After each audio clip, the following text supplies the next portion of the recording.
Bismillahirrahmanirrahim. Assalamualaikum warahmatullahi wabarakatuh. Bismillahirrahmanirrahim. Alhamdulillahi rabbil alamin. Wassalatu wassalamu ala ashrafil mursalin Sayyidina wa habibina wa maulana wa qurrati a'yunina Muhammadin wa ala alihi wa ashabihi ajma'in, amma ba'd. Para kiai, para ulama, para tokoh-tokoh masyarakat, para akademisi yang hadir di majelis dan ruangan yang terhormat ini, para hadirin dan hadirat, para mahasiswa, para mahasiswi yang hadir pada kesempatan pagi hari ini. Ilmu Islam yang berkembang di Nusantara itu ilmu yang punya dimensi global, dan para ulama dan sarjana-sarjana muslim kita, terutama yang mengajar dan mengembangkan pendidikan Islam di surau-surau, di pondok pesantren, di dayah-dayah, mereka itu semua menjadi bagian dari jaringan keilmuan global. Karena tema kita pada hari ini adalah tema tentang tantangan global. Hadirin dan hadirat, Bapak Ibu sekalian yang saya hormati,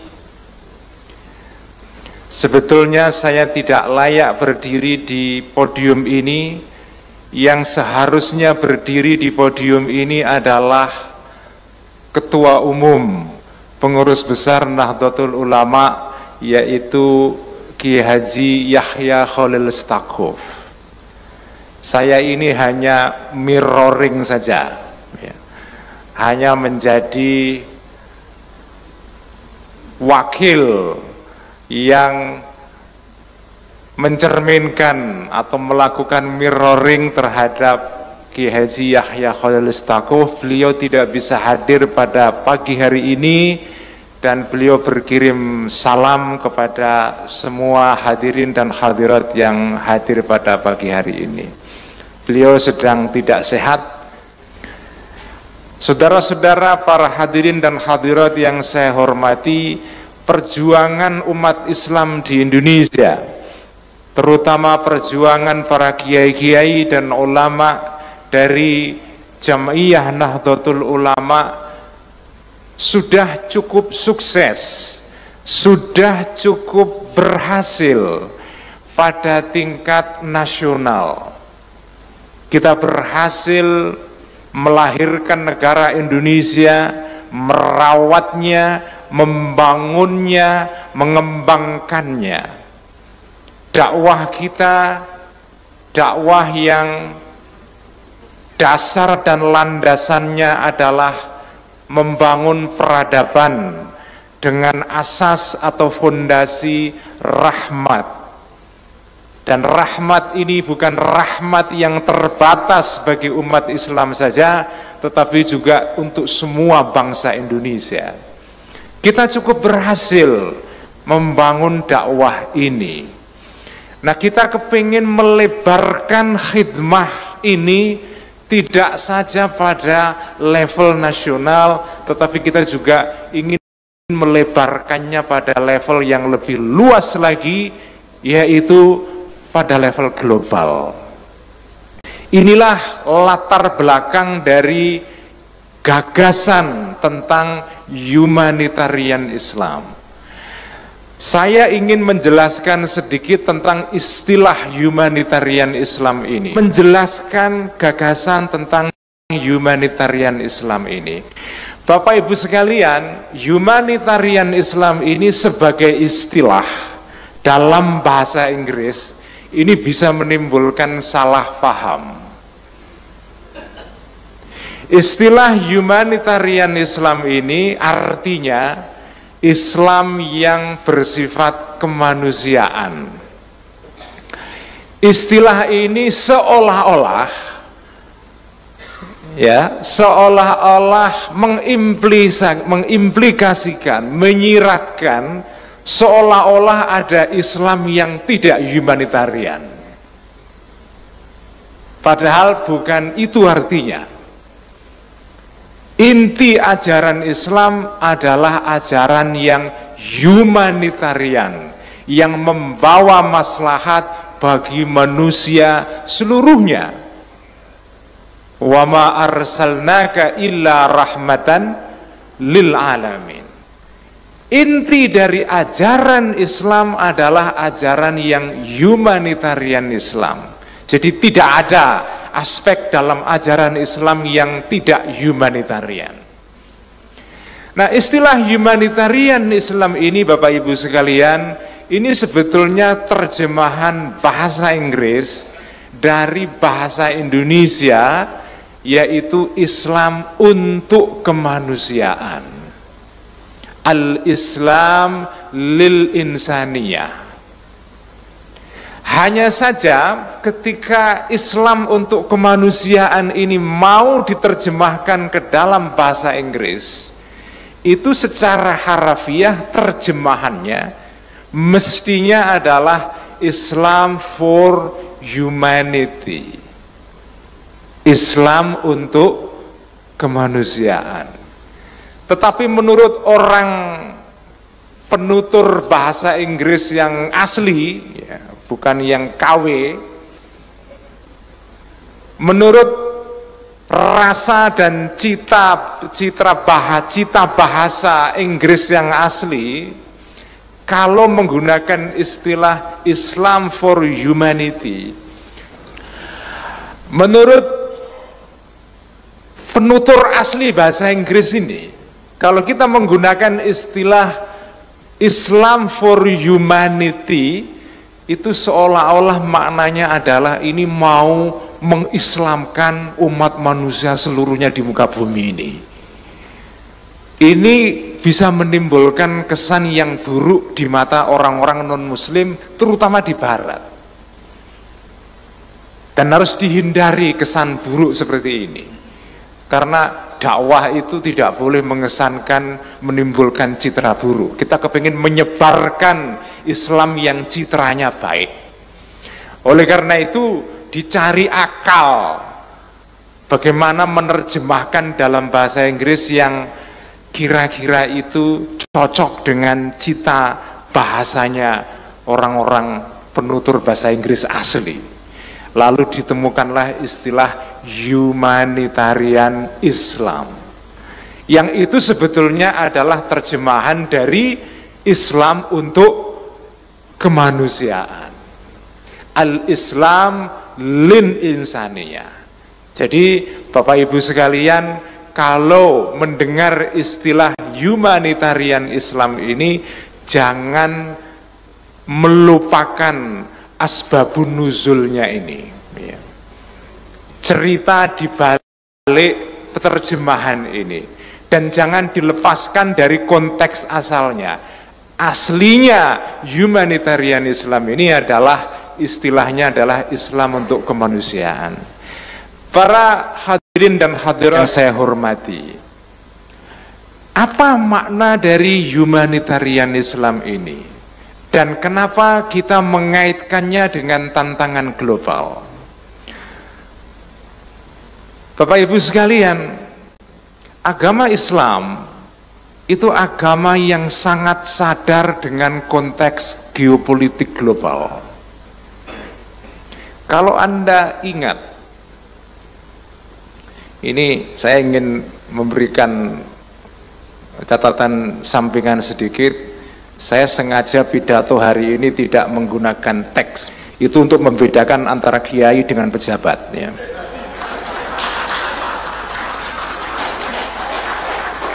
Karena kalau pejabat itu harus pakai teks, ya. Karena kalau keluar teks nanti bisa disemprit oleh atasannya, ya.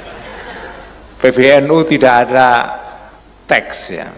Karena kiai-kiai itu kalau pidato pakai teks itu malah tidak bebas, ya. Buruk pidatonya nanti malah itu. Saudara-saudara sekalian, agama Islam adalah agama yang sadar tentang konteks global. Anda ingat di dalam Al-Quran, ini menarik sekali. Di dalam Al-Quran itu ada surat yang namanya adalah surat Ar-Rum. Apa itu artinya Ar-Rum? Ar-Rum artinya Romawi.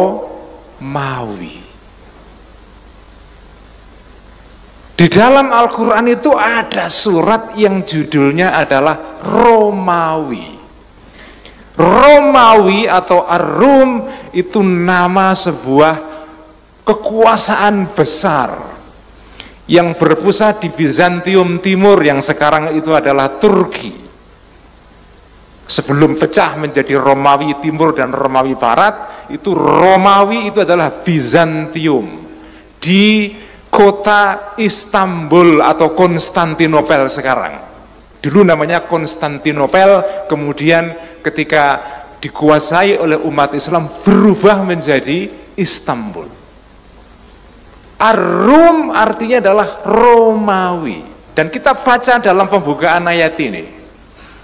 Ar-Rum, Alif Lam Mim, Ghulibatir Rum, fi adnal ardi, wa hum min ba'di ghalabihim sayaghlibun. Ayat ini menjelaskan tentang suatu situasi global pada saat itu. Ayat ini adalah ayat Makkiyah, turun di Makkah pada saat Nabi memulai karir dakwahnya sebagai seorang Nabi di Makkah. Pada saat itu terjadi persaingan global antara dua kekuasaan besar di kawasan Timur Tengah, yaitu negara Persia dengan negara Romawi. Mereka terlibat di dalam perang yang berlangsung ratusan tahun. Perang yang satu menang, satu kalah, kadang-kadang yang menang Romawi, kadang yang menang Persia dan seterusnya. Nah, pada saat ketika Nabi di Makkah itu terjadi peristiwa Persia, negara Persia menang atas Romawi. Umat Islam sebagai bagian dari umat yang mewarisi tradisi Nabi Ibrahim, simpatinya sebetulnya itu lebih kepada Romawi karena Romawi mengikuti agama Kristen. Sesama ahlul kitab, umat yang menerima kitab wahyu dari Allah Subhanahu wa taala. Umat Islam ibarat nonton bola, itu yang didukung adalah Romawi ketika itu. Ketika terjadi perang, Persia menang, Romawi kalah. Lalu turun wahyu kepada Kanjeng Nabi. Ar-Rum, Alif Lam Mim, Ghulibatir Rum, fi adnal ardi, wa hum min ba'di ghalabihim sayaghlibun. Wa hum min ba'di ghalabihim sayaghlibun. Mereka orang-orang Romawi setelah kalah, mereka sayaghlibun, akan menang. Dan terjadi beneran. Tidak lama setelah itu Romawi menang. Ini bagian dari mukjizat Quran yang memprediksi situasi di masa depan. Bapak Ibu sekalian, saya tidak akan membicarakan ayat ini dari sudut mukjizatnya. Saya membahasnya dari sudut tentang kesadaran tentang konteks global. Agama Islam itu agama yang sadar tentang konteks global. Karena agama Islam adalah agama yang sifatnya universal. Universal artinya dari kata universe, artinya alam raya. Agama yang diturunkan untuk semua orang. Wa ma arsalnaka illa rahmatan lil alamin, bukan lil Arab. Agama Islam diturunkan bukan lil Arab saja, Dan juga bukan lil Indonesiin saja, bukan lil Hindiyin saja, orang-orang India, bukan. Agama Islam diturunkan lil alamin, untuk semua orang, dan itulah sebabnya Islam agama universal. Punya kesadaran global tentang situasi global pada zamannya. Bapak Ibu sekalian, kesadaran tentang konteks global ini penting sekali. Ini kesadaran yang dimiliki oleh Kanjeng Nabi Muhammad sallallahu alaihi wasallam. Perbedaan antara agama Islam dengan agama Kristen adalah dalam satu hal.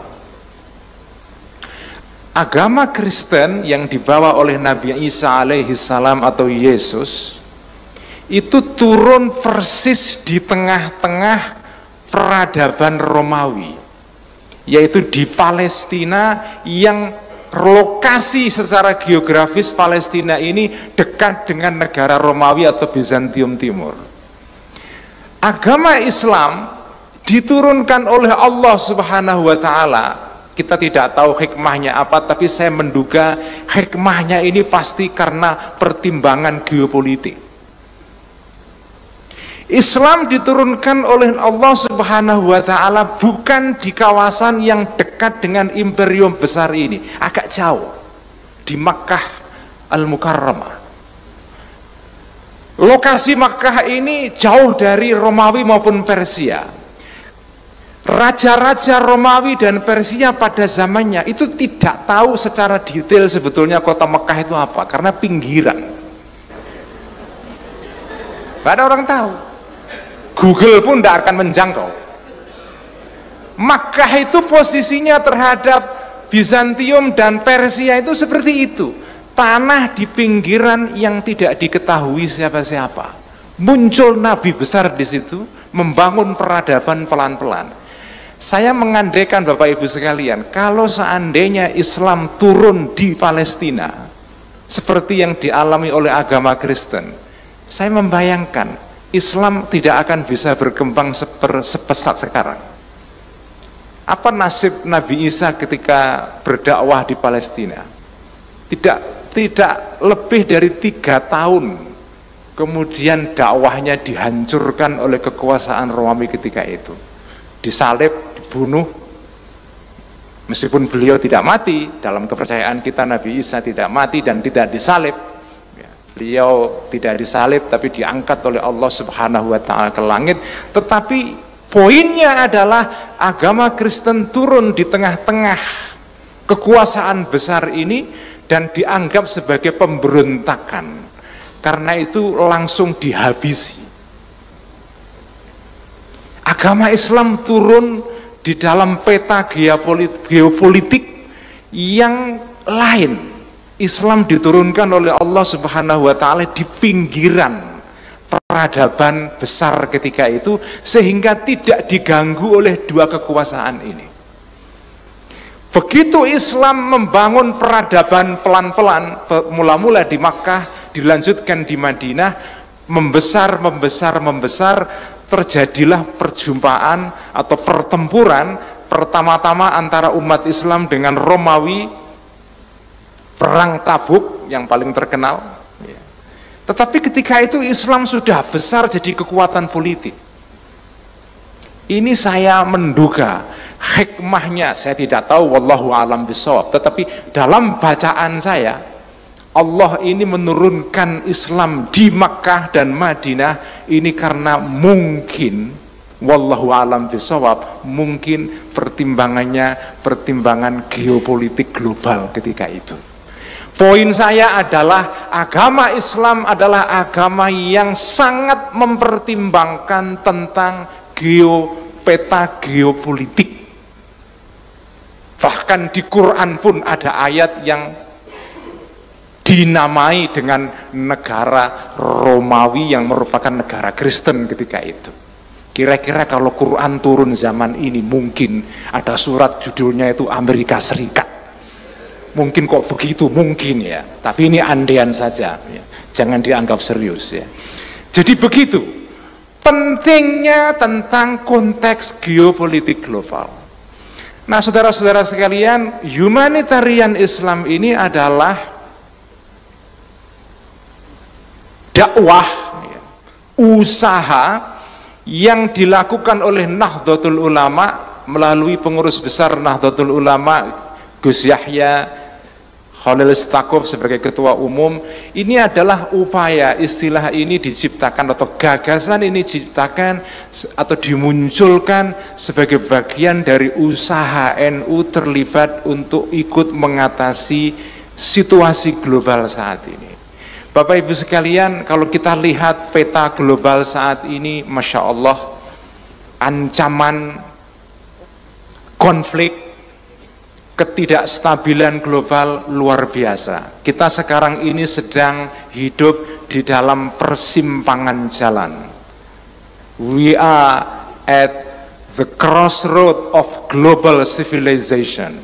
Kita berada di dalam persimpangan peradaban global. Kalau di dalam kalangan para pengamat-pengamat di barat, itu ada istilah the West and the rest, barat dan selebihnya, seolah-olah yang bukan barat itu tidak penting, disebut sebagai the West and the rest. Peradaban barat saat ini sedang mengalami proses penurunan. Kalau pakai istilah Ibnu Khaldun, peradaban barat sekarang ini sedang mengalami penurunan dalam aspek asobiyahnya. Dalam teori Ibnu Khaldun ini seorang ulama besar, ahli peradaban, tetapi juga ahli fikih. Ini qadhi, ahli fikih dalam madhab Maliki yang hidup di Kairo, meskipun aslinya dari Andalusia, dari Spanyol. Beliau ini ahli sejarah, ahli peradaban. Ibnu Khaldun mengatakan, peradaban itu naik turunnya ditentukan oleh asobiyah. Asobiyah itu apa? Unsur perekat yang membuat peradaban itu hidup. Ketika sebuah peradaban asobiyahnya kuat, peradaban itu kelihatan seperti anak muda yang sedang menyala-nyala semangatnya. Itu kelihatan. Ini tidak saja berlaku pada peradaban. Sebuah organisasi itu kalau sedang kuat asobiyahnya, itu kelihatan semangat semua aktivisnya itu. Kantornya itu aktif ya. Aktivis-aktivisnya hidup, kegiatannya banyak seperti PBNU sekarang. PBNU sekarang ini asobiyahnya sedang menyala-nyala ini. Tapi kalau organisasi itu lagi menurun asobiyahnya, itu kelihatan seperti lampu yang sedang mau padam.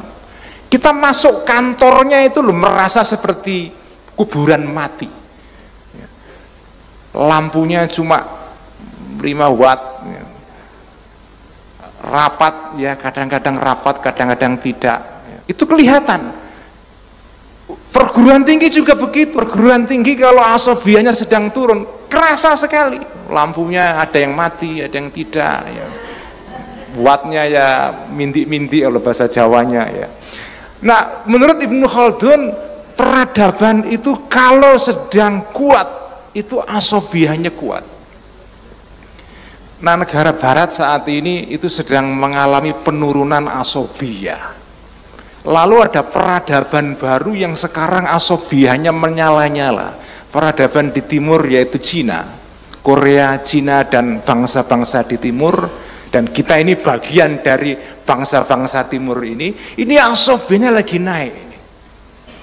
Nah, ketika terjadi transisi dari peradaban lama yang semula kuat kemudian turun menuju kepada peradaban baru yang sedang muncul, itu terjadi ketidakstabilan.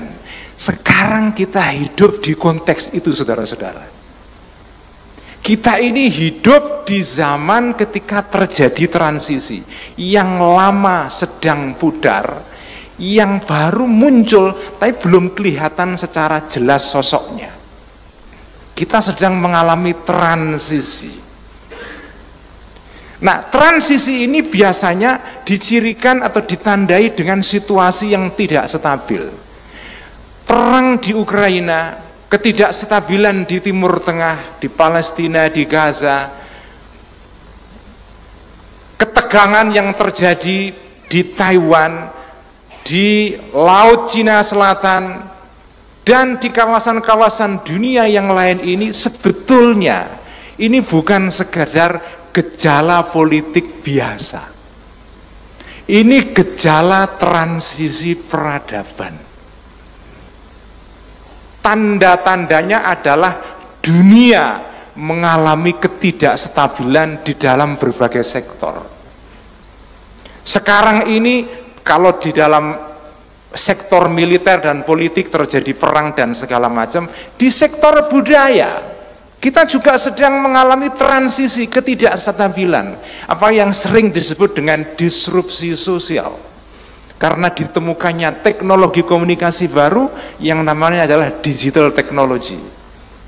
Itu menimbulkan disrupsi. Apa disrupsi itu? Disrupsi itu gangguan. Cara hidup lama sudah tidak bisa dipakai lagi. Tetapi cara hidup baru juga belum jelas sosoknya. Kita mau kemana ini belum tahu sebetulnya. Apa yang sosok dunia, apa corak dunia setelah Amerika Serikat, kita belum tahu. Kita belum tahu. Tetapi yang jelas Amerika sekarang ini sudah menjadi pelan-pelan masa lampau. Eropa sudah menjadi masa lampau, jelas. Amerika sedang in the process of being the past, bagian dari masa lampau. Cuma masa depannya gimana? Kita belum tahu. Kita masih mengalami situasi yang tidak jelas sekarang ini, transisi. Nah, ini di dalam situasi transisi Bapak Ibu sekalian, apa yang dibutuhkan? Yang dibutuhkan adalah orientasi yang jelas. Karena biasanya ciri khas situasi transisi adalah disorientasi. Kita kehilangan arah. Kita mau kemana tidak tahu. Kita ini setelah era Amerika, ya, the American era ini, apakah kita akan memasuki Chinese era, Korean era? Kita nggak tahu. Kemarin diumumkan pemenang hadiah Nobel dalam bidang sastra. Anda tahu siapa? Seorang penulis Korea perempuan. Jarang sekali ada pemenang hadiah Nobel sastra dari luar Amerika dan Eropa. Kemarin Korea menang. Apakah ini menandai bahwa peradaban dunia akan bergeser ke timur? Kita tidak tahu. Nah, dalam situasi yang seperti ini kita membutuhkan kompas, membutuhkan arah, membutuhkan orientasi. Humanitarian Islam sebetulnya digagas oleh PBNU dalam kerangka memberikan kompas. Minimal kalau kompas ini bukan kompas untuk semua masyarakat dunia, minimal untuk orang Islam. Minimal itu. Kita sekarang ini kompas kita adalah ingin membawa Islam sebagai rahmat untuk semua orang, manusia, tanpa melihat latar belakangnya. Inilah gagasan humanitarian Islam ketika digagas oleh NU, oleh PBNU, oleh Gus Yahya dalam rangka untuk memberikan sumbangan di dalam situasi yang serba tidak menentu hari-hari ini. Kita sedang mengalami transisi. Ini yang bisa saya sampaikan. Mohon maaf jika ada kekurangan dan kekhilafan. Ini bukan pidatonya Gus Yahya, tapi tidak jauh-jauh lah dari pikirannya Gus Yahya, insya Allah ya, insya Allah. Sekian, wallahul muwaffiq ila aqwamit thoriq. Wassalamualaikum warahmatullahi wabarakatuh.